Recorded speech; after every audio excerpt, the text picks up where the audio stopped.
Hi everyone! Today, I'll show you how to use the AI-based Generate Image feature in Photoshop Elements 2026 to create stunning AI-generated backgrounds for your photos. First, open your image in Photoshop Elements. Using the new contextual taskbar, remove the background with just one click. Quick and easy. Next, switch to Advanced mode. On the left toolbar, click Generate Image.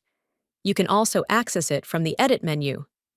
Now, type your own prompt or choose from the sample prompts provided. You can even tweak the sample prompt to make it your own. Once ready, click Generate.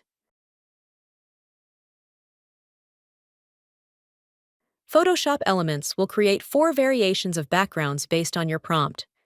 Go to the Layers panel and move the new background layer below your subject. Adjust the background and subject until it looks perfect.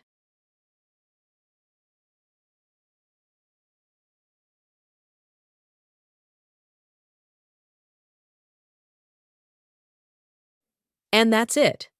With generative AI in Photoshop Elements 2026, you can create beautiful, custom backgrounds in just a few clicks. If you enjoyed this tutorial, please like, subscribe, and hit the bell icon for more tips and tricks.